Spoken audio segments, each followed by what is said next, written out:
Olá, nessa primeira aula de reposição, eu vou aproveitá-la para falar um pouquinho de elasticidade, algumas coisas a respeito de elasticidade que nós não havíamos falado na nossa aula regular, tá? Então, vamos só recordar rapidamente, né, o que seria a ideia da elasticidade preço da demanda, né?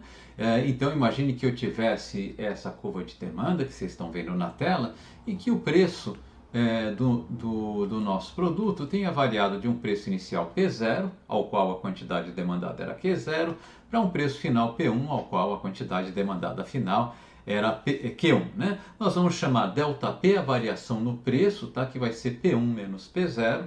Nesse caso, desse exemplo, né, no qual P1 é maior que P0, ΔP vai ser uma medida positiva, tá? O ΔP e o ΔQ vão ter sinais, né?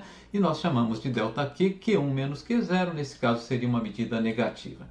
E a gente definiu a elasticidade preço da demanda, né? Através dessa fórmula que vocês estão vendo na tela de vocês. Essa expressão aqui, né? Só um minutinho aqui. Que eu estou destacando agora em amarelo, né? Tá certo? Que basicamente ela diz o seguinte, né? ΔQ sobre Q barra era a quantidade média, né? A média entre a quantidade inicial e a final. ΔQ sobre Q barra é aproximadamente a variação relativa na quantidade demandada, né? Que fração da quantidade demandada variou, né? Foi um quinto, foi um décimo e assim por diante. E ΔP sobre P barra, talvez seja melhor olhar essa expressão aqui, elas são idênticas do ponto de vista matemático, né?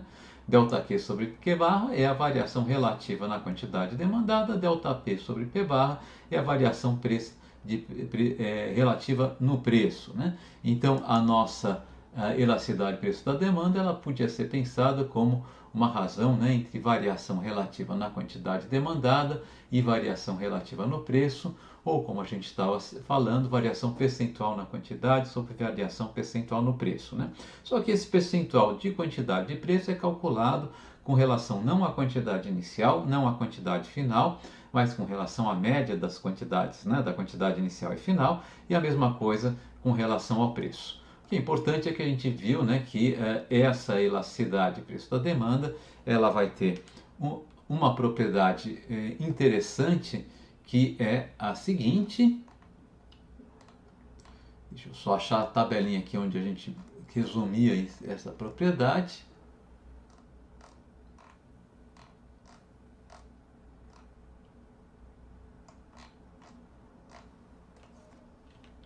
Aqui está, né? A elasticidade de preço da demanda, a primeira coisa, né? Assumindo que as nossas curvas de demanda têm uma inclinação negativas, que acontece com qualquer bem comum, né? As únicas exceções são os raríssimos, mas muito raros mesmo, os bens de Giffen. Então, a elasticidade de preço da demanda vai ter a seguinte propriedade, né? Se em módulo ela for maior do que 1, ou seja, se sem o módulo ela for menor do que menos 1, né? Nós vamos dizer que a demanda é elástica, né? E quando a demanda é elástica, o que acontece é que o gasto com a aquisição do bem, né, gente, esse termo RT aqui, que eu estou chamando de RT aqui, ele é igual ao preço do produto vezes a quantidade demandada.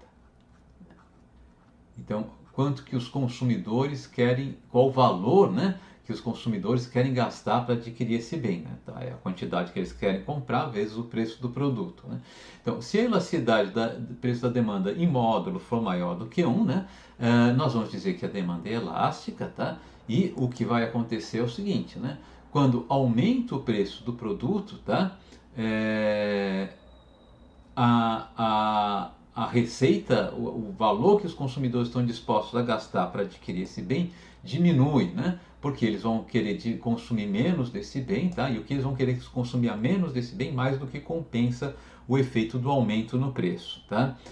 E quando o preço do produto diminui, os consumidores vão querer gastar mais com esse bem, né? Eles vão querer comprar tanto a mais desse bem que eles vão querer aumentar o gasto desse bem, tá? Esse é o efeito de uma demanda elástica. O contrário, né, o oposto da demanda elástica seria aquela demanda cujo módulo da elasticidade é menor do que 1, tá? Então, nesse caso, a gente vai dizer que a curva de demanda é inelástica, né? E quando a demanda é inelástica, quando o preço de um bem aumenta, os consumidores querem comprar menos desse bem, mas eles não respondem muito intensivamente, né, esse aumento no preço do bem, de tal maneira que eles acabam gastando mais com esse bem, né? Então, o que os consumidores querem gastar, né, ao adquirir esse bem aumenta. Eles querem consumir menos do bem, mas não tanto a menos que seja suficiente para fazer com que essa redução, né, na quantidade comprada altere o efeito do aumento no preço sobre o gasto total deles, né? E ao contrário, né, e aí continuando, né, quando a demanda é inelástica, ao contrário, quando o preço do bem diminui, a receita diminui. Então, o que acontece quando a receita é elástica, a primeira coluna aqui, o gasto dos consumidores, né, o gasto planejado dos consumidores com a aquisição do bem, varia no sentido contrário à variação no preço do bem. Tá? Quando o preço aumenta, os consumidores vão querer gastar menos com a aquisição desse bem. Quando o preço diminui, os consumidores vão querer gastar mais com a aquisição desse bem. Quando a demanda é inelástica, ao contrário, né, o gasto planejado dos bens com a aquisição dos consumidores com a aquisição desse bem vai variar na mesma direção da variação no preço desse bem. Quando o preço do bem aumenta, os consumidores querem gastar mais com esse bem, tá? E quando o preço do bem diminui, eles querem gastar menos. E o caso muito particular, né, quando a demanda, a elasticidade, o preço da demanda é em módulo exatamente igual a 1, né? Na verdade, ela é igual a -1, a elasticidade do preço da demanda, né? Nesse caso, nós dizemos que o bem tem elasticidade de preço unitária, né? E nesse caso, esse é um caso em que a intenção de gasto dos consumidores com a aquisição desse bem não se altera quando varia o preço desse bem. Quando o preço desse bem aumenta, a quantidade que os consumidores querem consumir desse bem vai cair na medida exata para fazer com que o efeito do aumento do preço, que tende a fazer com que eles gastam mais, seja exatamente compensado com um efeito na redução na quantidade demandada, que tende a fazer com que eles gastem menos, né? Isso quando o preço aumenta, e quando o preço diminui também vai acontecer o mesmo fenômeno, tá? Então, se a minha demanda tem elasticidade de preço unitária, né, a intenção de despesa com a aquisição desse bem não vai se alterar. Então, isso nós já havíamos visto tudo isso, né? Isso aqui é só uma revisão, né, muito breve desse conceito de elasticidade de preço, que tem um conceito que tem uma significação bastante relevante, né? Bem, nós começamos a falar do que afeta, né, a elasticidade, a elasticidade de preço da demanda, né, de acordo com as características do bem dos consumidores, e nós falamos, tá, dos 4 primeiros pontos que eu estou elencando aqui, né? Primeiro deles, né, bens mais essenciais tendem a ter demandas menos elásticas, e bens mais supérfluos, demandas mais elásticas, né? Bens que possuem muitos substitutos tendem a ter demanda mais elástica, bens que possuem poucos substitutos tendem a ter uma demanda menos elástica, né? E aqui, então, por extensão, quando a gente está falando aplicando modelos econômicos, né?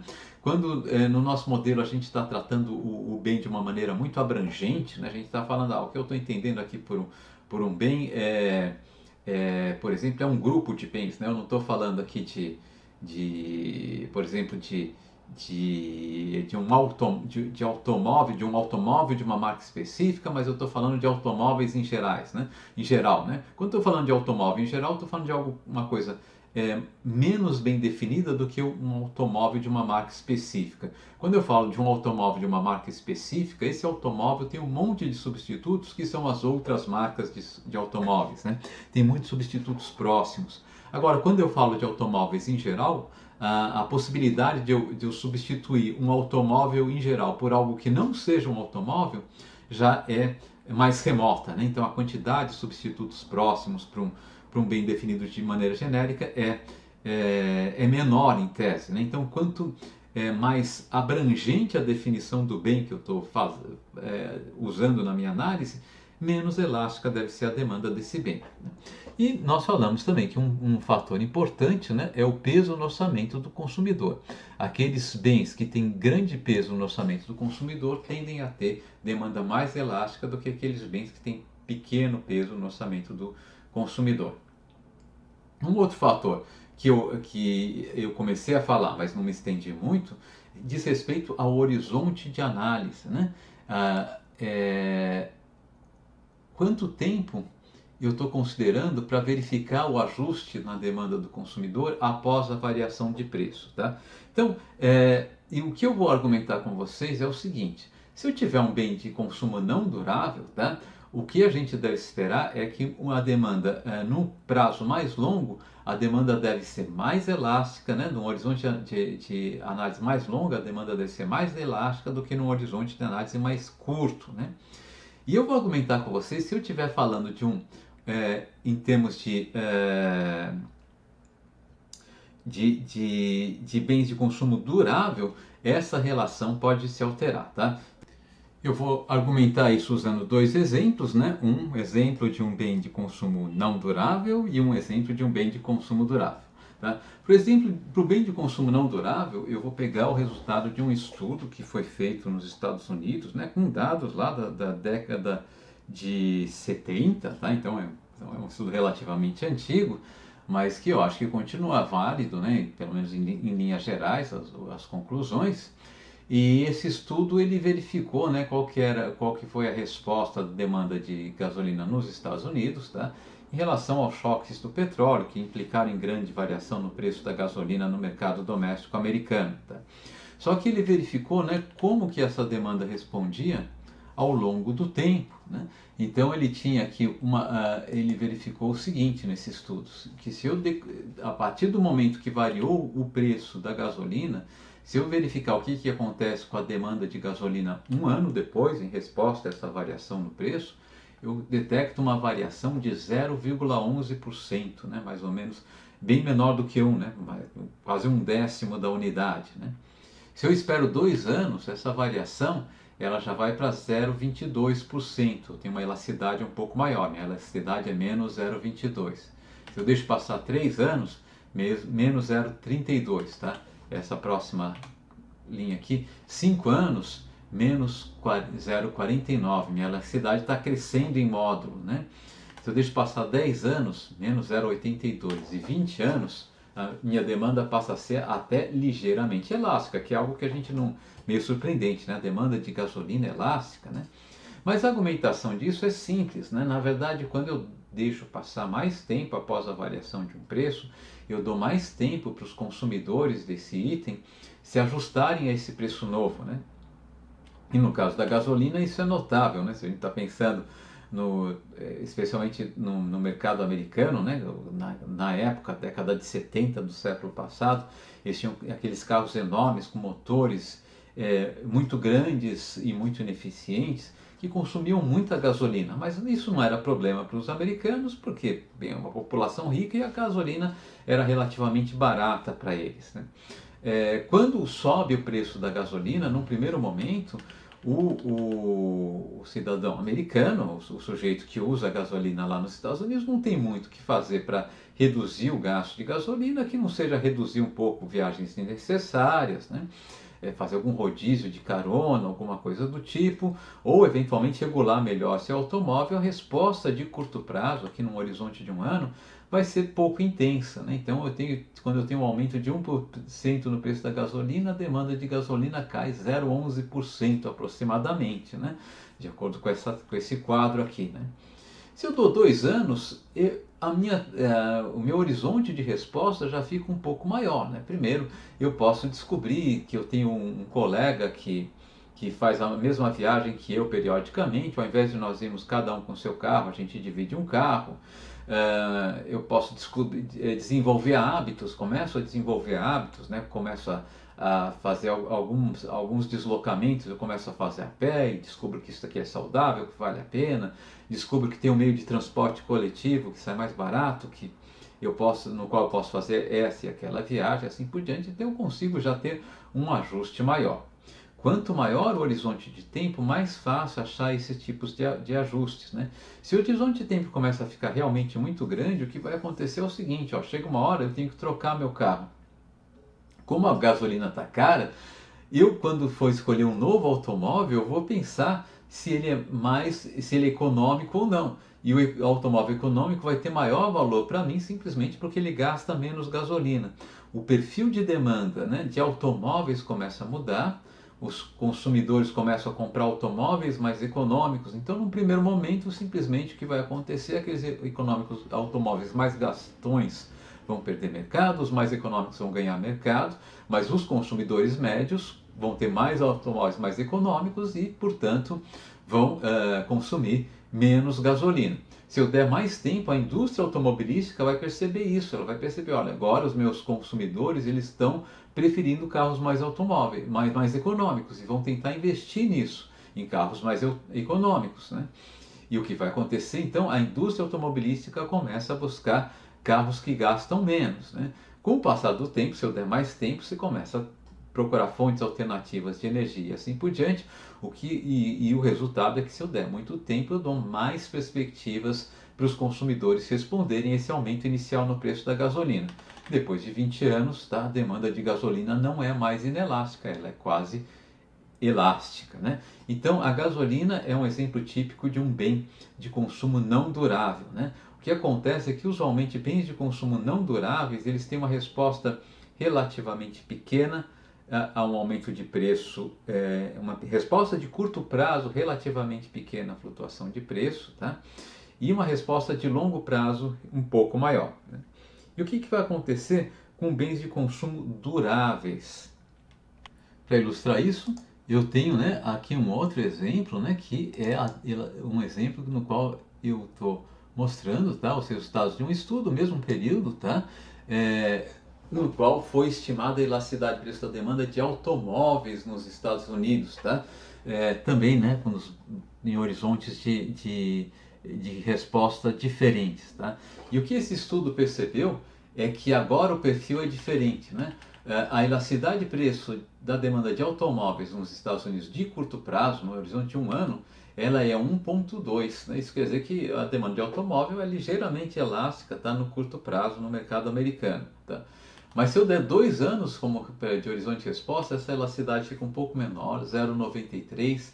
3 anos 0,75, 5 anos 0,55 e assim por diante, né? Quanto maior o horizonte de análise, menor a elasticidade, menor a resposta, né, relativa na quantidade demandada a uma determinada variação de preço. Por que isso está acontecendo? Bom, a demanda de automóvel, a gente pode pensar que o automóvel aqui é um caso típico de um bem durável, né? O que é um bem durável? O bem durável é aquele bem que a gente não consome em um curto período de tempo, né? A gente usa ele ao longo do tempo. De fato, o bem durável é um bem que vai prestar serviço para a gente por um bom tempo. O automóvel é isso, né? Pelo menos para a maioria de nós mortais, né? A gente compra um automóvel, usa ele por alguns anos e depois repõe por um automóvel novo, né? Então ele vai durar muito tempo. E o que acontece com esse bem, né? O que a gente pode pensar é que uma determinada população ela vai ter um estoque desse bem, né? No caso do automóvel vai existir uma certa frota de veículos numa cidade, em um estado, em um país, por exemplo, né? Tem uma determinada quantidade de veículos. E essa frota tem um perfil de idade e ela é renovada periodicamente. A velocidade com que essa frota é renovada, né, vai depender do número de anos que as pessoas gostam de manter os seus veículos, né? Então, por exemplo, se todo mundo fosse igual, para simplificar nossa vida, e todo mundo quisesse comprar um automóvel novo e desfazer desse automóvel após 5 anos, né? Então, a cada 5, e vamos supor que depois de 5 anos, só para simplificar nossa vida de novo, né, esses automóveis vão para o ferro velho, tá? Não tem mais uso. O que vai acontecer? Eu vou ter uma frota demandada de veículos para essa população, né? E a cada ano eles querem comprar 1/5 dessa frota para repor os automóveis que eles mandaram para o ferro velho, né? Então eu vou ter a demanda desse automóvel, né? Fazendo uma simplificação muito grande, supondo que todo o restante permaneça estático, né? Ela vai ser um determinado percentual da frota de veículos que corresponde à renovação a renovação anual, né, dessa frota de veículos, né? O que acontece quando varia o preço do veículo, né? Vamos supor que ele caia, né? Eu sei que a demanda de automóveis deve cair. E eu vou ter dois ajustes, né? Um ajuste, pessoas que não tinham automóveis até então vão considerar a possibilidade de comprar um automóvel, né? Porque o automóvel ficou mais barato. Isso quer dizer que a frota deve aumentar. Então eu tenho um ajuste no estoque desse bem durável, né, por parte da população. Esse ajuste eu espero que seja um ajuste de curto prazo, né? Quer dizer, logo que apareça um novo preço, as pessoas decidem comprar, ou as pessoas que não tinham automóvel até então decidem comprar esse automóvel, tá? Eu vou dar um horizonte de 1, 2 anos, aí as pessoas tomam essa decisão e se ajustam, né? Então, o número de pessoas que querem ter automóvel aumenta a frota de equilíbrio, digamos assim, desse mercado de automóveis, né? Bom, e o outro ajuste que vai ter é o seguinte: se o automóvel ficou mais barato, é possível que as pessoas queiram renovar os seus automóveis, trocar o automóvel antigo por um novo mais rapidamente, né? Isso quer dizer que a velocidade de reposição vai aumentar. Vamos supor que então as pessoas trocassem um automóvel de 5 em 5 anos, né? E com um preço mais baixo, elas falam, agora elas pensem que agora vale a pena trocar o automóvel de 4 em 4 anos, né? Então, a cada ano eu devo, em média, né, renovar um quarto da minha frota e não mais um quinto da minha frota como ocorria antes, né? Ocorre que no primeiro ano dessa renovação eu vou ter um quinto da frota que ia ter mais do que 4 anos e um quinto da frota que teria feito, que faria 5 anos ao longo desse ano, do ano de referência, do primeiro ano. E eu teria mais um quinto que faria 4 anos ao longo desse ano, né? Então, se todo mundo quisesse ajustar, né, o seu comportamento no primeiro ano, teria gente comprando, tá, automóvel novo, porque os automóveis já estão fazendo mais de 5 anos, eles querem trocar, tá? E agora, como o automóvel, eles querem ter um automóvel mais novo, gente querendo comprar automóvel novo porque eles já estão fazendo mais do que 4 anos, né? Então esse efeito vai ser mais intenso no primeiro ano, né? Claro que nem todo mundo vai ajustar esse comportamento instantaneamente, mas esse aumento de velocidade de renovação da frota também vai ter um impacto mais intenso num horizonte mais curto de análise do que no horizonte mais longo de análise, né? A passados 20 anos, eu volto a ter uma demanda que é uma demanda mais normal, uma demanda simplesmente de reposição da frota, né? No primeiro ano eu vou ter uma aceleração da reposição da frota, porque agora eu quero veículos mais novos, então vai ter um descompasso nessa reposição, vai ser mais acentuada no primeiro ano, e também vou ter uma demanda mais acentuada porque eu vou ter que querer ampliar essa frota. Então, no caso de bens duráveis, tá, é comum a gente imaginar, e é razoável imaginar, e a gente verifica isso com frequência, né, que a demanda é mais elástica no curto prazo do que no longo prazo. Tá? E no caso de bens não duráveis, que é a gasolina, né, acontece exatamente o contrário. Tá? Então, isso aqui é só uma análise do impacto do horizonte de análise, né, no valor da elasticidade e preço da demanda de diversos bens. Só um comentário, eu pensava que eu tinha perdido na minha apresentação os quadros desses quadros de elasticidade que eu acabei de mostrar, tá? Mas eles estão aqui, então vocês podem ver eu vou passar essa apresentação para vocês vão ter acesso a esse quadro sem problemas nenhum, né? Bom, nós falamos até aqui de elasticidade e preço da demanda, mas existe um outro conceito de elasticidade e demanda, né? De fato existem mais dois, pelo menos, conceitos de elasticidade da demanda, que são usados com uma frequência relativamente menor, né? Mas ainda assim aos quais a gente se refere com alguma frequência, tá? A matemática desses conceitos é idêntica, né? Mas é claro que a interpretação vai ser diferente, tá? Esses conceitos são de elasticidade e renda da demanda, que é o nosso próximo tópico aqui na nossa apresentação,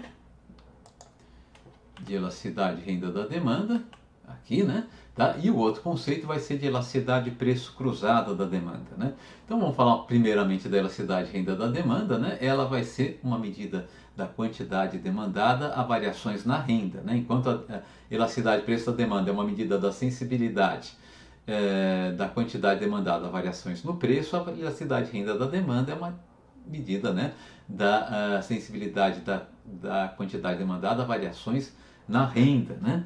E ela é dada, né, por essa fórmula que vocês estão vendo aqui, que eu poderia reescrever, matemática seria matematicamente idêntica, reescrever como ΔQ, variação na quantidade dividido pela quantidade média, dividido pela variação na renda sobre a renda média, né?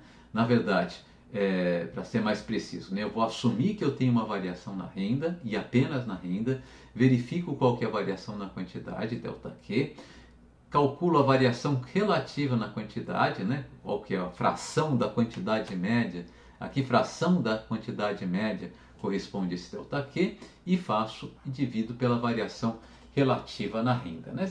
Aproximadamente a gente pode dizer que isso aqui é a variação percentual na quantidade demandada, dividida pela variação percentual na renda, que provocou, né, essa variação na quantidade demandada. Tá? Bem, então a interpretação está aqui, né, tá certo? E a gente podia pensar o seguinte: a elasticidade ainda da demanda de quanto vai crescer a quantidade demandada de um bem por parte de um consumidor ou por parte de um grupo de consumidores, dependendo do critério que estou usando, né? Caso a renda desse consumidor cresça de 1%. Né? A grosso modo, a interpretação pode ser colocada dessa maneira, e ela é uma boa aproximação da medida matemática disso. Né? Okay? O que acontece é que enquanto a elasticidade de preço da demanda, a gente sabia que sempre ia ser positiva, né? Com exceção de um caso extremo em que eu teria aí uma elasticidade em que eu tivesse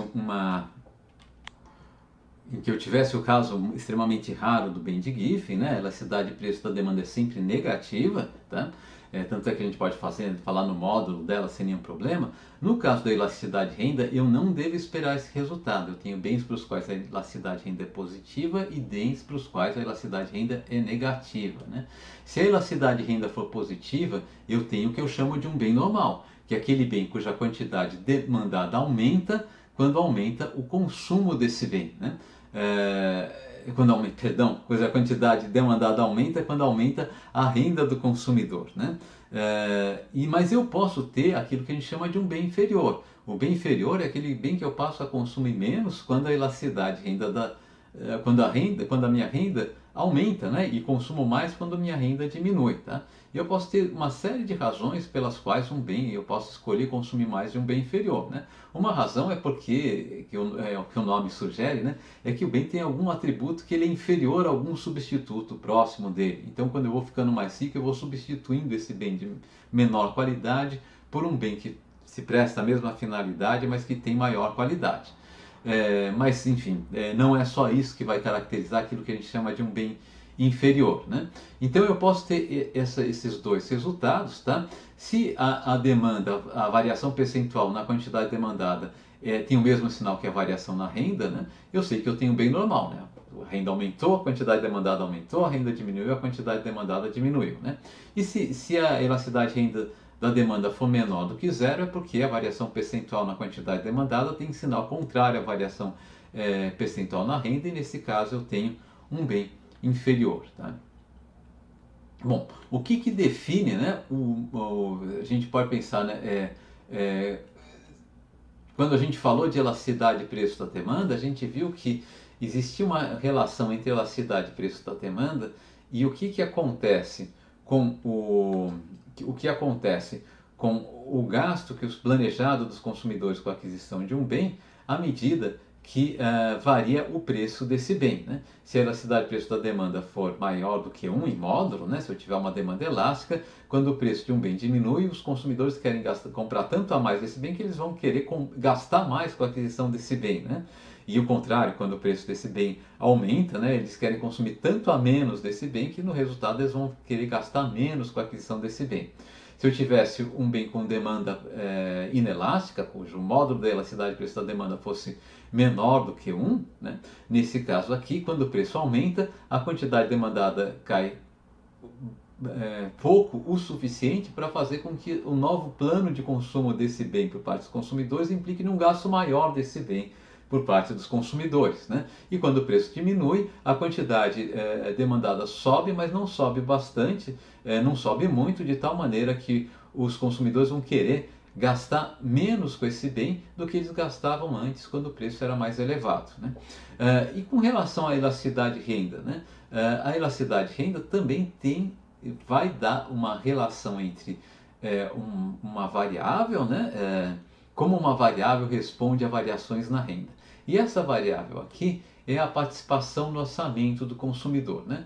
Então vamos pegar aqui quanto eu estou gastando, né, com a aquisição desse bem sobre a minha renda, tá? Então aqui é o preço vezes a quantidade que eu demandei desse bem sobre a minha renda. Então a participação desse bem no meu orçamento, né? E eu posso mostrar para vocês, eu não vou fazer uma álgebra simples, mas enfim, para não entediá-los demais, né?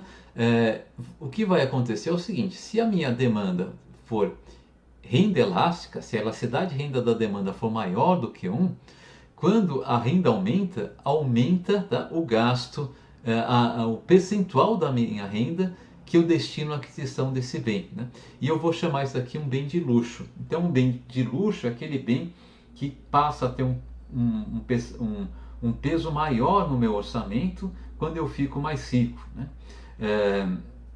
Então, por exemplo, imagine uma pessoa de classe média, ela gosta de vinho, mas com o orçamento dela ela precisa se contentar com os vinhos nacionais, né? Ou vamos supor, vinhos de linha intermediária, um vinho com custo relativamente acessível, né? Uma garrafa custe algumas dezenas de reais, né? Agora, então vamos chamar que eu tenho esses vinhos, então vinhos normais e vinhos de luxo, tá? Que é aqueles vinhos para qual uma garrafa vai custar R$ 500, R$ 1.000, enfim, $10.000, enfim, vocês podem colocar aqui a linha divisória onde vocês quiserem, né? Mas imagine que eu tenha, né? Eu tenho um cidadão, então, que tem, tá, uma renda na qual cabe para ele consumir de vez em quando, né, um vinho normal, tá? De orçamento normal. Então, o que vai acontecer? Quando começa a subir a renda dele, ele começa a comprar com cada vez mais frequência os vinhos de luxo, né? O que vai acontecer? E é bem provável, né? De fato, no começo vai acontecer, ele não está consumindo nada de vinho de luxo. Quando a renda dele aumentou, ele vai consumir alguma coisa com vinho de luxo, a participação do vinho de luxo no orçamento dele vai subir de 0 para alguma coisa, né? E nesse caso aqui eu digo que eu tenho um bem de luxo, tá?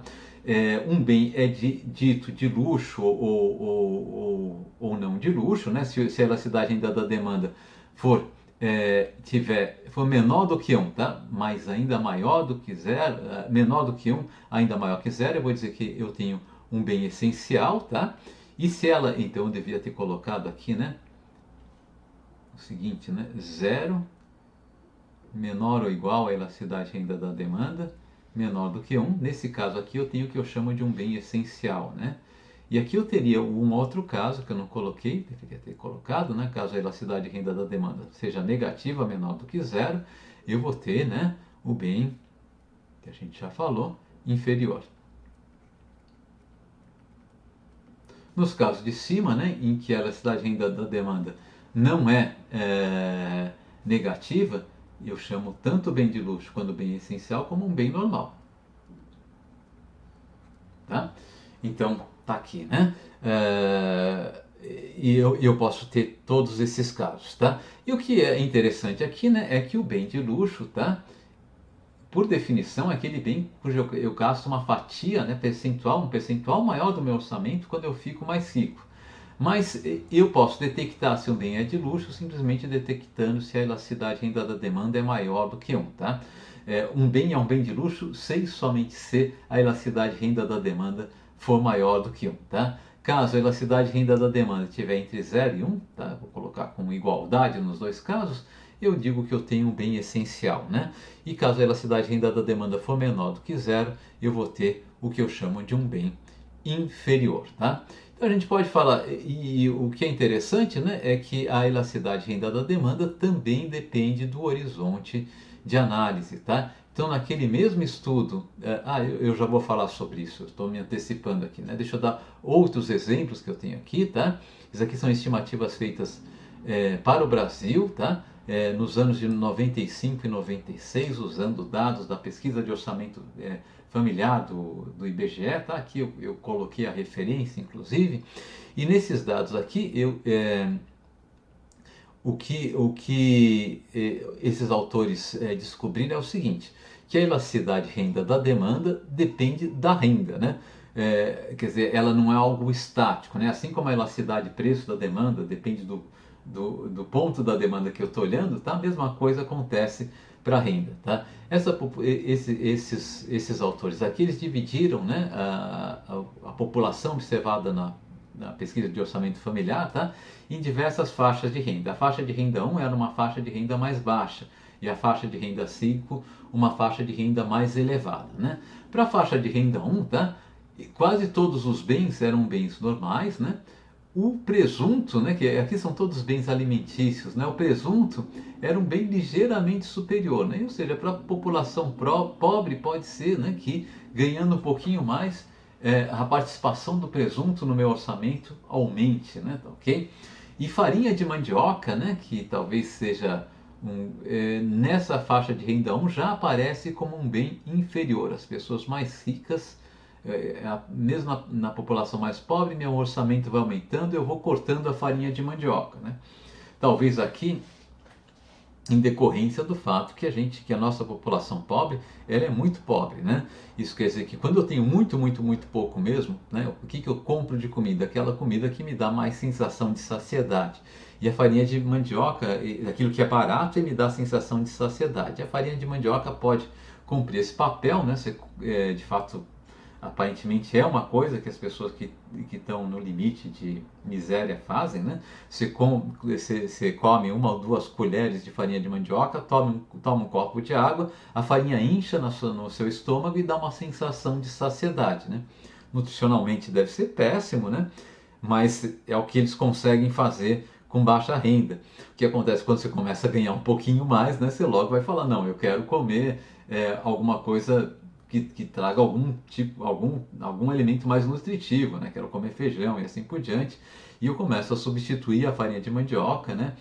Rapidamente, né? Por esses itens e à medida que meu orçamento cai, eu vou gastar menos com farinha de mandioca, né?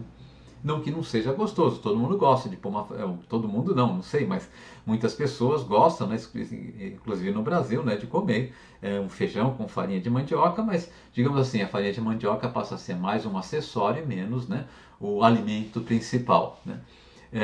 Mas olha o que acontece quando eu vou para uma população de renda mais elevada, né? Primeiro, a gente pode ver que todas as elasticidades rendas, elas diminuem, né? Do macarrão, que era 43%, né, na faixa de renda mais baixa, passa a ser 0,14% na faixa de renda mais elevada.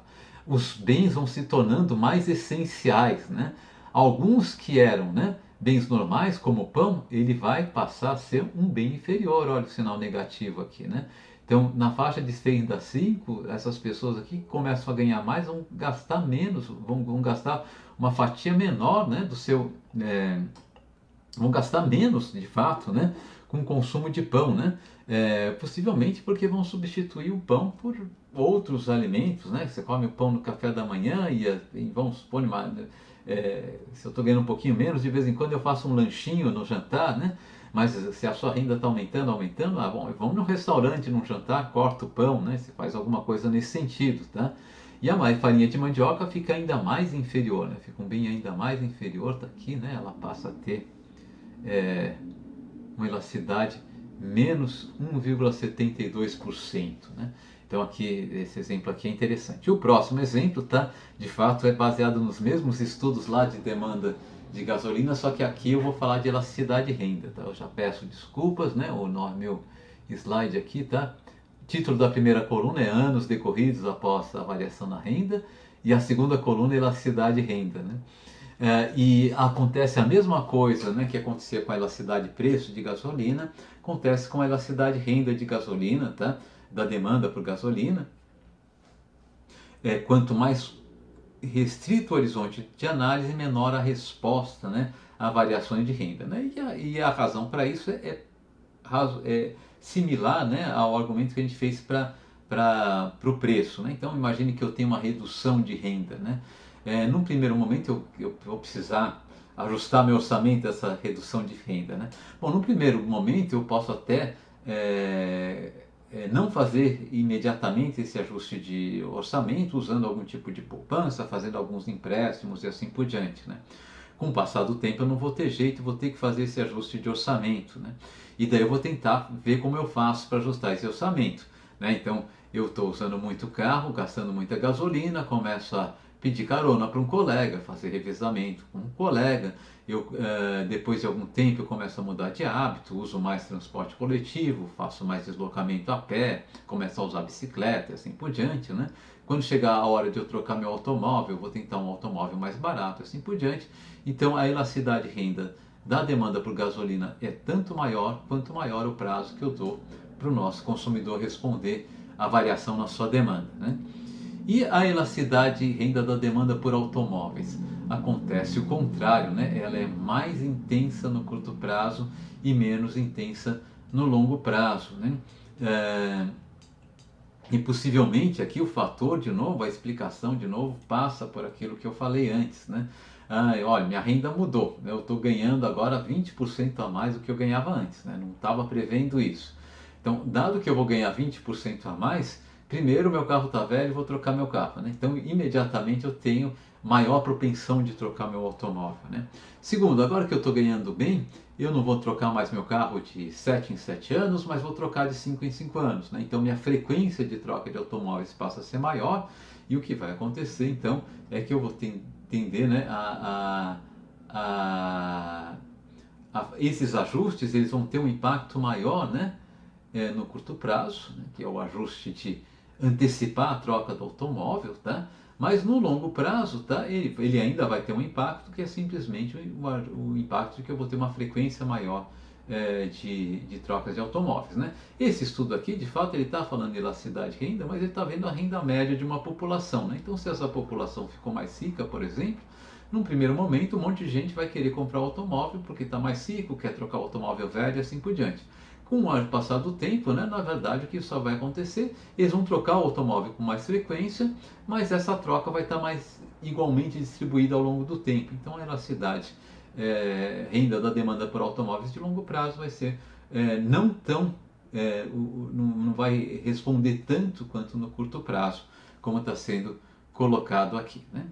Bom, então esse era um outro conceito que de vez em quando vocês vão ver, que é o conceito de elasticidade renda da demanda, né? Um terceiro conceito de elasticidade ainda relacionado à demanda, tá? É o chamado conceito de elasticidade preço cruzado, tá? A elasticidade preço cruzado é uma medida da elasticidade de um bem, da demanda de um bem, em resposta à variação do preço do outro bem, tá? E aqui eu vou colocar só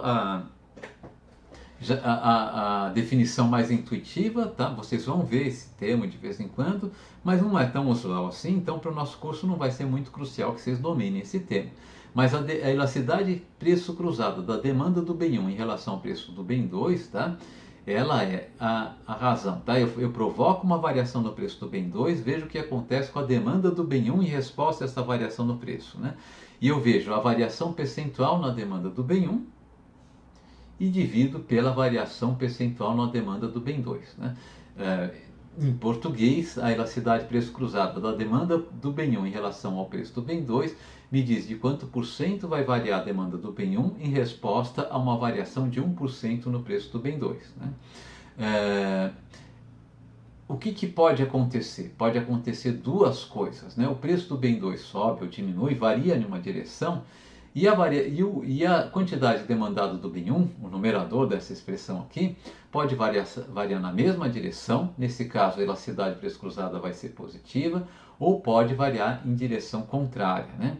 Então, quando o preço do bem 2 varia e a quantidade demandada do bem 1 varia na mesma direção, o bem 1 é um substituto do bem 2, né? Se o preço do bem 2 sobe e eu consumo mais do bem 1 em resposta a isso, eu defino o bem 1 como um bem substituto do bem 2, né? Então, se a elasticidade preço cruzada da demanda do bem 1 em relação ao preço do bem 2 é positiva, eu digo que o bem 1 é um substituto do bem 2.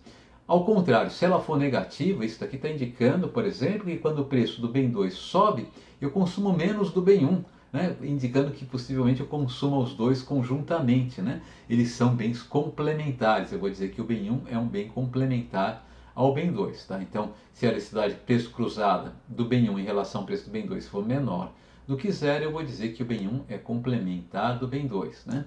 Se a elasticidade preço cruzada do bem 1 em relação ao preço do bem 2 for maior do que zero, eu vou dizer que o bem 1 é um substituto do bem 2.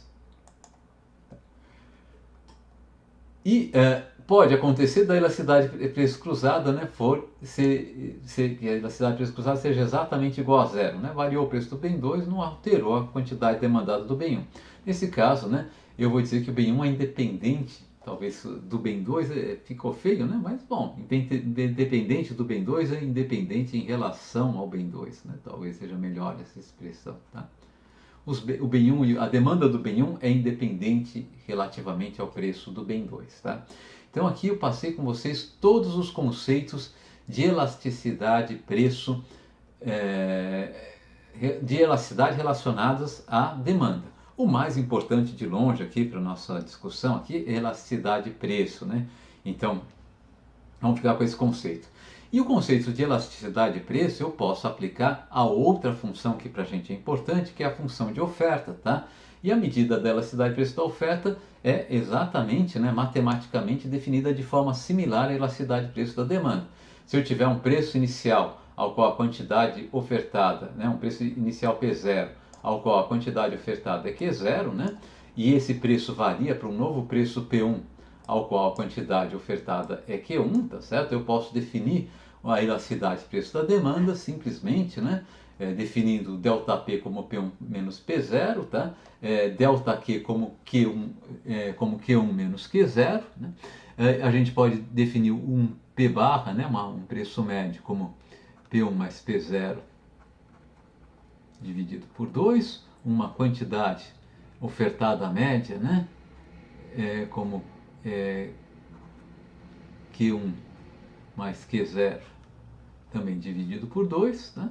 E a nossa elasticidade preço da oferta, né? Bom, já vou colocar no próximo quadro, fica mais fácil de colocar aqui em... tá mais bonitinho, mais bem desenhado, né? Elasticidade preço da oferta vai ser dada por essa expressão aqui, né? Tá ok? Da mesma maneira, né? A interpretação é variação percentual na quantidade sobre variação percentual do preço, né? E intuitivamente a gente pode dizer que ela aproximadamente me diz de quanto vai aumentar a quantidade ofertada de um bem, né? Se eu tiver uma variação, né? Um aumento de 1% no preço desse bem, né? Então, quão sensível é a oferta a variações no preço do bem, tá?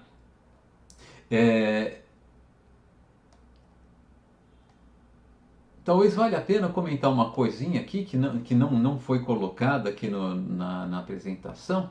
Deixa eu pegar aqui o nosso bloco de notas, né? Imagine, se vocês estão lembrados, quando a gente estava falando de função de demanda, deixa eu fazer aqui um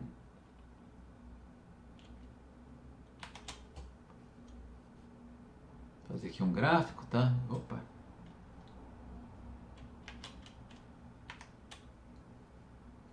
Vamos desenhar um eixo horizontal com quantidade, um eixo vertical com preço, né? Aqui tem quantidade, aqui tem preço, né? E imagine que eu tenha uma curva de demanda, vamos voltar lá à elasticidade.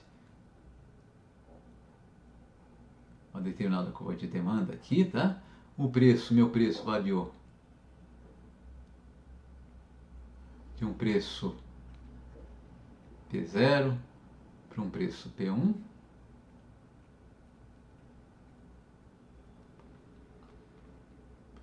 Em resposta, a quantidade, né, variou de uma quantidade Q0 para uma quantidade Q1. E o que a gente viu foi o seguinte, que graficamente, né, a gente conseguiria calcular a elasticidade preço da demanda da seguinte maneira. Eu vou ter que desenhar um pouquinho mais bonitinho essa curva de demanda, senão vai ficar muito difícil de ler esse gráfico aqui, tá? Então, vou pedir um pouquinho de paciência para vocês aqui. Agora sim, né, tá aqui o nosso gráfico de demanda mais bonitinho, né? Então eu estou imaginando que eu esteja saindo de uma situação aqui, né, em que o nosso preço inicial pode estar em qualquer ponto, né, pode ser o de cima, vamos supor que o meu preço inicial seja esse preço P0, tá? A qual a quantidade demandada é essa quantidade, que é zero, e ele passa para um preço P1, a qual a quantidade demandada é essa quantidade Q1, né? O que a gente viu é que a gente pode interpretar, pode calcular graficamente a elasticidade preço da demanda, né? Fazendo o seguinte truque. Primeiro a gente traça uma linha reta unindo esses dois pontos, né? Esse ponto inicial e esse ponto final.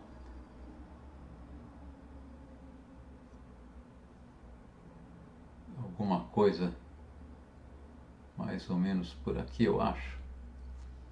Precisa ser uma linha reta, né?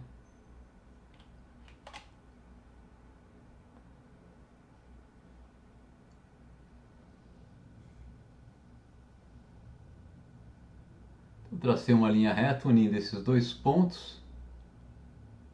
Não ficou muito bom. Vou tentar melhorar um pouquinho meu traçado. Agora sim, né? Essa reta está mais passando próximo desses dois pontos. Depois a gente marca um ponto exatamente no meio desse segmento de reta, né? E a nossa elasticidade preço da demanda seria a razão entre esse segmento A e esse segmento B, né? Isso fez com que a gente pudesse definir aquilo que a gente chamava de elasticidade preço da demanda em um ponto só, né? Eu pego nesse ponto aqui, tá? Na verdade, imagine que eu tenha dois pontos muito pertinhos desse ponto aqui, né? O que acontece quando eu unir esses dois pontos, eu vou estar com uma linha reta que praticamente vai ser uma linha reta tangente ao gráfico da minha curva de demanda, né? Então eu vou ter uma linha reta mais ou menos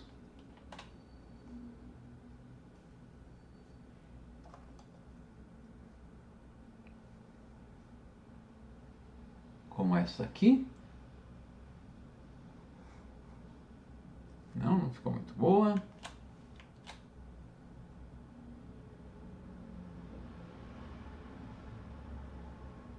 Aqui vai dar certo. Um pouquinho fora ainda.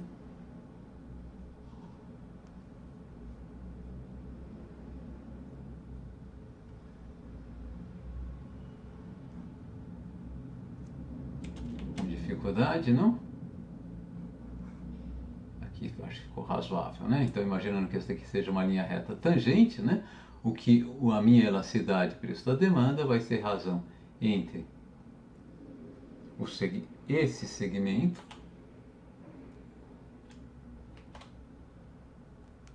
que é o A,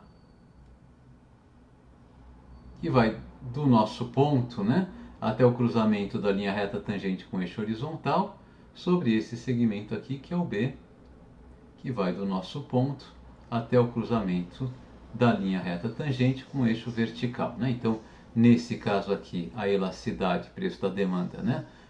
A gente chama ela de elasticidade preço da demanda no arco, calculada por um salto discreto, né, no preço, é menos A sobre B. Nesse caso aqui, a gente diz que eu tenho elasticidade preço da demanda no ponto, né? Também é menos A sobre B, né? E a gente pode fazer algo similar com relação à elasticidade preço da oferta. Vou desenhar então dois gráficos de oferta aqui. Aqui está o nosso gráfico de oferta. Eu vou só copiá-lo e vamos assumir nesse gráfico à esquerda que eu tenho uma variação, né, no preço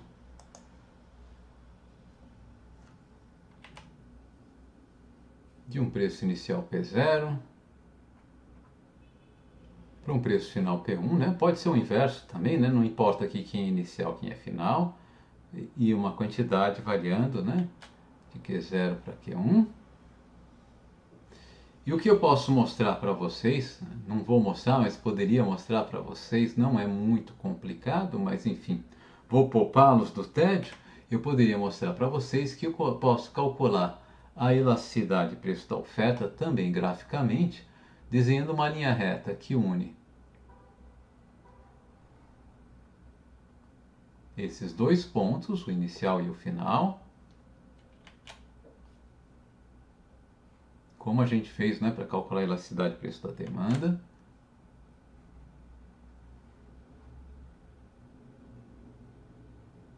linha reta passando por esses dois pontos, tá? Oh, foi mal desenhada. De novo. Agora sim, a gente pega o ponto médio, né, nesse segmento de reta.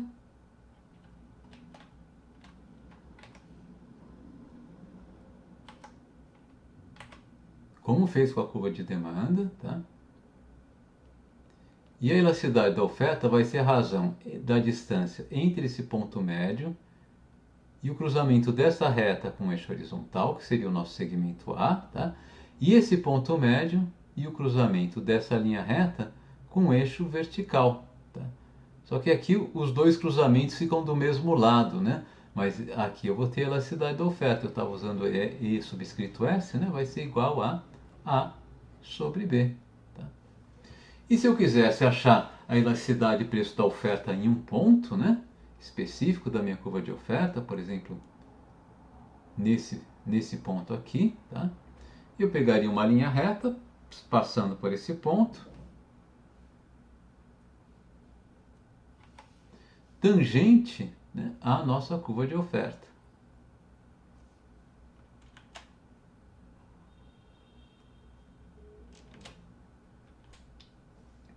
E a nossa elasticidade de preço da demanda seria, né, a razão entre o segmento que vai desse ponto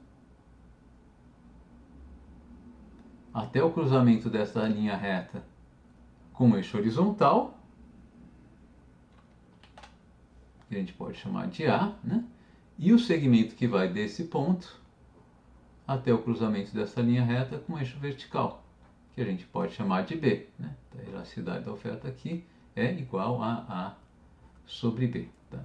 Bom, eu ainda aqui gostaria de fazer, né, um comentário sobre elasticidade de oferta e de demanda, né, olhando aqui, tá, comparando a elasticidade da curva de oferta com a da curva de demanda, por exemplo, em um gráfico. Né, o que vai acontecer, o que, na verdade eu já fiz isso, e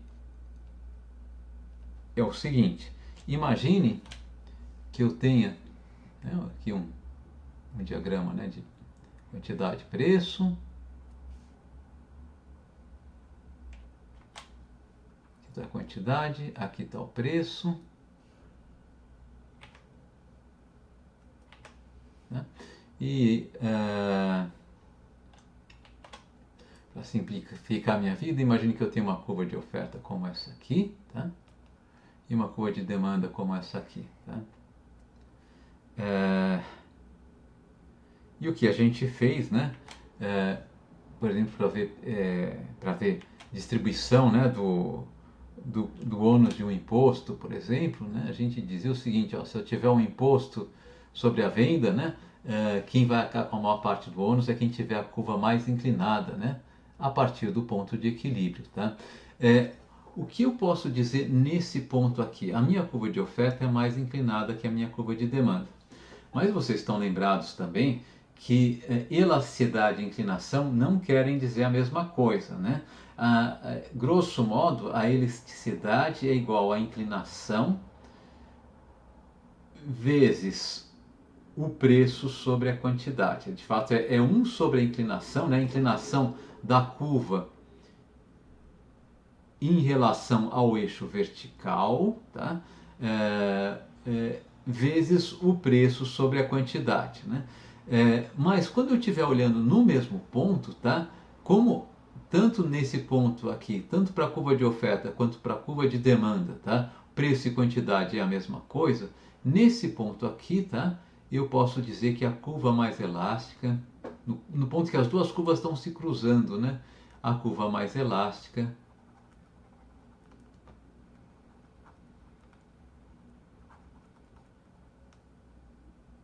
é a curva menos inclinada.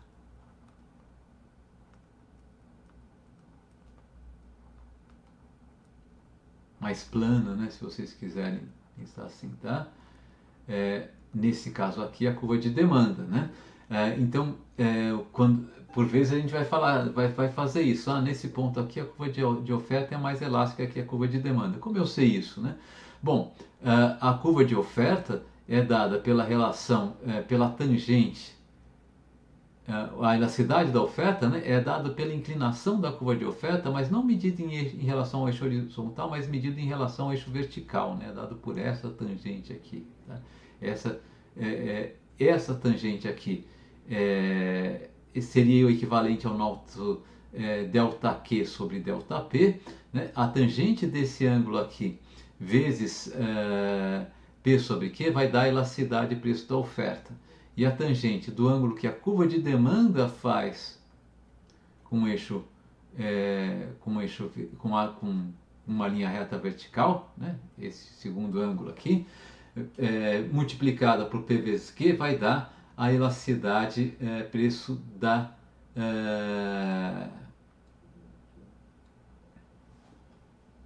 demanda. Essas tangentes eu vou multiplicar pelo mesmo P sobre Q, né? Que seria esse P aqui, para calcular a elasticidade nesse ponto aqui, né? Esse P e esse Q aqui, tá?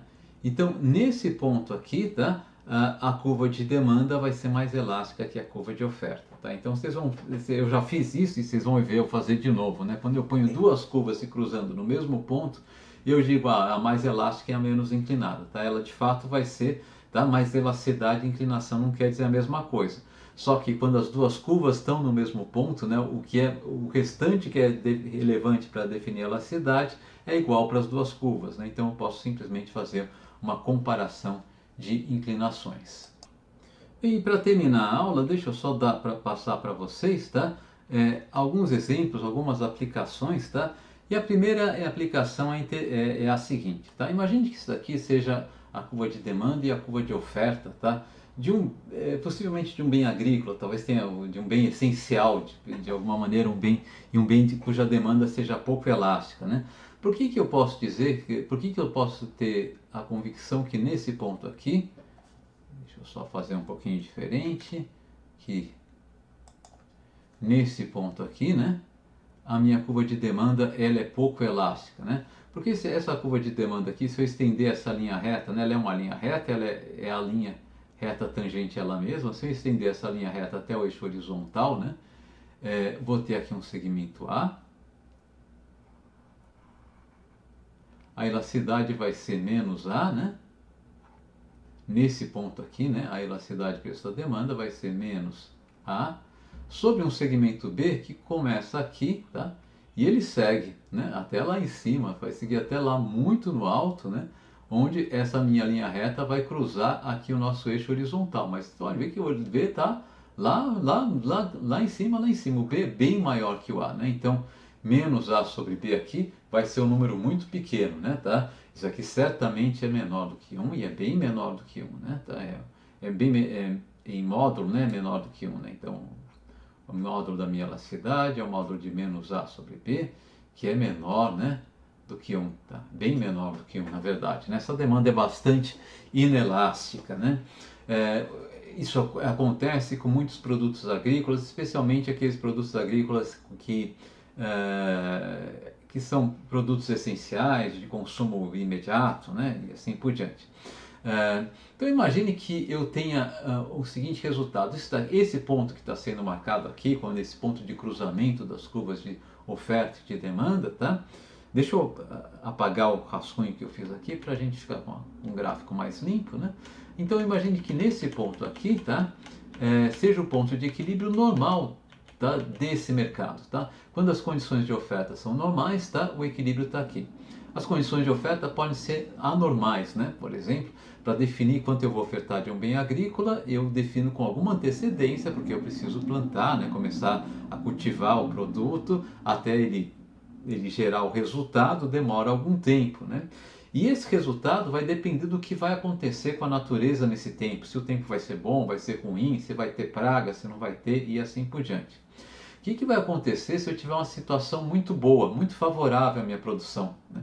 Eu vou produzir muito, mas não só eu vou produzir muito, como todo mundo vai produzir muito. Né?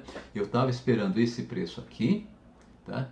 E esperando esse preço aqui, tá? Eu achei que eu deveria produzir essa quantidade aqui, né? Vamos chamar aqui P chapéu, Q chapéu, tá? Mas o que aconteceu? As condições foram tão boas, né? Que eu produzi mais do que chapéu esse a esse preço, tá? Vamos supor que eu tenho um bem perecível, eu vou ter que vender de qualquer maneira, a quantidade que eu vou gerar de produto vai ser bem maior, tá? Alguma coisa por aqui, tá? Essa aqui vai ser a quantidade que eu efetivamente vou gerar de produto. Na verdade, esse efeito de uma boa safra, né? Exagerei, né? Vai ser alguma coisa por aqui, tá? Esse efeito de uma boa safra corresponde a um deslocamento da nossa curva de oferta para a direita, e esse deslocamento vai ter, como vocês sabem, né, dois efeitos. Né? O preço de equilíbrio vai ser menor do que o que eu projetava inicialmente, e a quantidade de equilíbrio vai ser maior do que a que eu projetava inicialmente. Né? Mas o que vai acontecer com a minha receita, ou com a receita dos agricultores dessa área? Né? Na situação ruim, né? Na situação em que o clima não é bom, em que a condição, a safra é regular, né? A receita dos agricultores vai ser dada por isso aqui, né? É a quantidade produzida, que seria essa quantidade de equilíbrio inicial, né?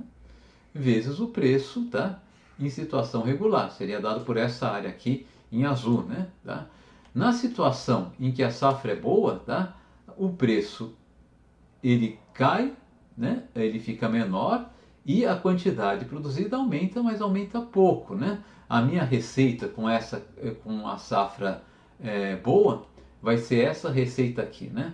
Quanto que eu perdi o que aconteceu com a minha receita quando eu passei da safra regular para a safra boa? Olha só, na safra regular, tá? Quando eu passei da safra regular para a safra boa, dessa área em azul para essa área em vermelho, eu perco todo esse retângulo aqui, que estava na área em azul e não está na área em vermelho, né? Mas tá, não é tudo, não é só perda, tem um pouquinho que eu ganho. Eu ganho esse retângulo aqui, tá? Mas quando a demanda é muito inelástica, o que eu perco é muito maior do que eu ganho. A gente sabe, né? Quando a demanda é inelástica, uma redução no preço leva a uma redução na receita total de vendas, né? E portanto, a safra boa pode ser ruim para os agricultores, né? Se tudo corre bem para todos os agricultores, péssimo negócio para mim, né? Porque o preço cai tanto, minha receita vai cair, que vai fazer com que minha receita caia, né? Eu vou ter uma crise, tá? Porque tudo foi muito bem, né? Isso é um fenômeno que ocorre no setor agrícola, né? O meu sonho é que tudo corra muito bem para mim, eu tenho uma safra extraordinária, e que tudo corra muito mal para os outros agricultores, né? Que daí no agregado a curva de oferta se deslocaria para a esquerda, o preço seria mais alto, como eu estou com uma safra extraordinária, eu vou poder vender essa safra maior a um preço mais alto, né? Mas usualmente isso não acontece, né? Eu tenho uma correlação muito grande entre o resultado de um agricultor com outro, especialmente se o bem, né, é produzido regionalmente, né? Todo mundo é afetado pelo mesmo impacto, tá? Então esse primeiro exemplo, tá? Um segundo exemplo interessante está relacionado à posição de alguns economistas, né? De fato, em certos aspectos considerados conservadores ou classificados como de direita, porque eles defendem livre mercado e assim por diante, né? Tá? Muitos economistas, por exemplo, da escola de Chicago, nos Estados Unidos, tá? Mas eles acham que o, o comércio de drogas devia ser liberado, né? Isso vai depender de economista para economista, mas pelo menos as drogas não extremamente radicais, né? Então, maconha, cocaína, eles acham que poderia ser liberado. O argumento deles, tá? Não estou defendendo isso, tá? Mas eles têm o seguinte argumento, o argumento deles para de pé, eu quero dizer, né? Mas a gente não está tudo sendo pesado aí, é claro, né? O argumento deles é o seguinte, que a ilegalidade, dado que as pessoas consomem drogas, né, que o consumo de drogas é um fato, a ilegalidade da droga traz um custo maior do que o ganho de consumo de drogas se eu trouxesse o comércio de drogas para a legalidade, né? E o argumento é o seguinte: eu tenho muitas atividades criminais associadas, né, ao comércio de drogas, né? Por quê? Porque usualmente o drogado, ele não para para poder comprar droga, ele não é produtivo, ele vai precisar praticar pequenos delitos, furtos e assim por diante, tá? Então, para comprar droga, ele precisa ser um criminoso, né? Então, o que acontece quando eu reprimo o tráfico de drogas, tá? Bom, isso vai fazer com que a curva de drogas, né? Vamos supor que eu tenha uma droga só, mas cocaína, digamos, né? Até aqui eu tenho a quantidade e o preço, né? Aqui eu tenho a curva de oferta sem repressão, aqui a curva de demanda sem a curva de demanda de cocaína, né? Se eu reprimo, né, o comércio, a produção e a venda da droga, eu torno mais custoso, né, ofertar droga, né? Agora o traficante, o produtor da droga vai se transformar em um traficante, ele vai ter que tomar um monte de medidas, né, de custo elevado para que ele não seja surpreendido, né, pela polícia, né, traficando a droga, vai ficar mais caro para ele, o que vai indicar, né, um deslocamento da curva de oferta para a esquerda, né? Esse deslocamento vai implicar um aumento no preço, né, e uma redução na quantidade demandada da droga, né? Então, a repressão ao tráfico de drogas aumenta o custo do negócio de traficantes, a curva de oferta se desloca para a esquerda, isso faz com que o preço da droga suba, né? Agora vamos supor que as pessoas sejam dependentes da droga, né? Portanto, o que vai acontecer? O preço da droga sobe, mas o aumento, o gasto dos consumidores com a aquisição da droga, como a demanda vai cair pouco, vai aumentar. Eles vão precisar de mais dinheiro para continuar consumindo as drogas, né?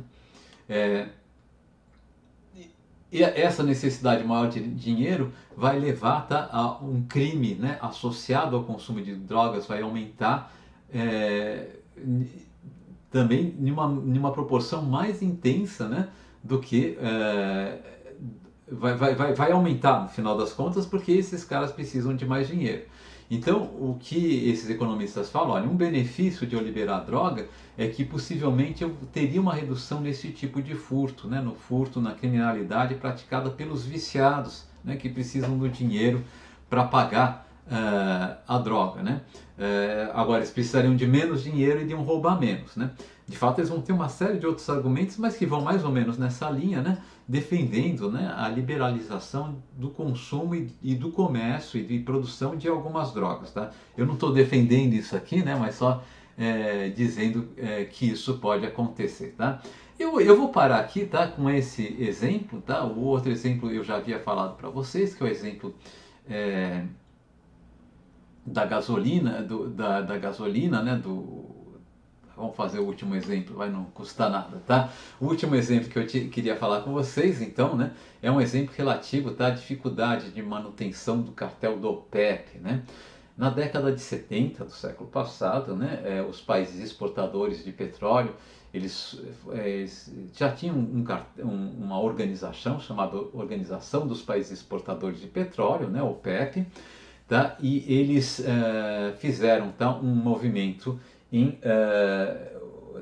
essa organização, né, promoveu, tá, uma redução muito grande, tá, na oferta de petróleo, né?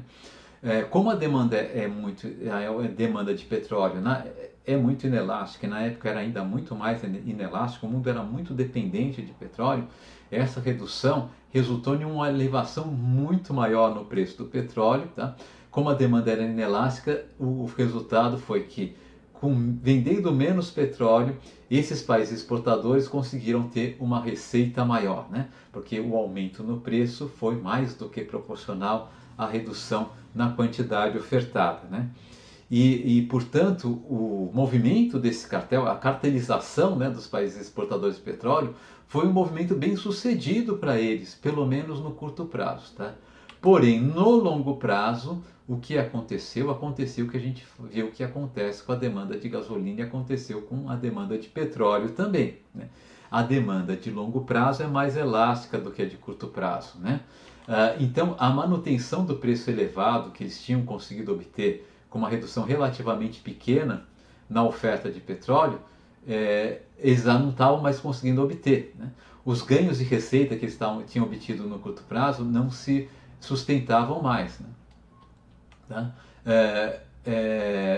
Além disso, a oferta de petróleo de longo prazo dos países não exportadores, a produção de petróleo dos países não membros da OPEP, que não faziam parte do cartel e que possivelmente nem eram exportadores de petróleo, aumentou, né? Por quê? Porque o petróleo ficou mais caro e isso incentivou a oferta de petróleo, nos países no qual a oferta de petróleo era regulada por mercado. E ela aumentou ainda mais no longo prazo. Cita-se o caso do Brasil. O Brasil importava muito mais do que a metade do petróleo que consumia à época, né? Com o aumento do preço do petróleo mundial do petróleo, foi feito um esforço muito grande no Brasil para aumentar a nossa autossuficiência em petróleo, né? E hoje em dia a gente produz quase todo o petróleo que consome, né? A nossa necessidade de importação de petróleo é muito mais reduzida. Isso foi uma resposta, né, a um preço do petróleo elevado, né? Constantemente muito elevado, né? Os países começaram a investir na exploração de petróleo, tá? Então o fato de que se os países membros da OPEP, né,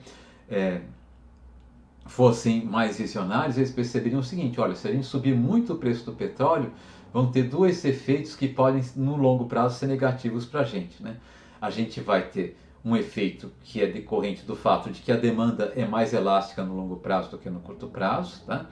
E um outro efeito decorrente do fato de que a oferta dos países que não fazem parte da nossa organização, né, a oferta de petróleo que vai ficar sob o regime de mercado, ela também vai ser mais elástica no longo prazo, né? Então, no longo prazo, o nosso cartel fica mais difícil de ser sustentado. Foi o que de fato aconteceu, né? Eles não conseguiram manter, tá, preços tão elevados, com ganhos tão elevados como que eles haviam conseguido manter nos primeiros anos, né, do cartel.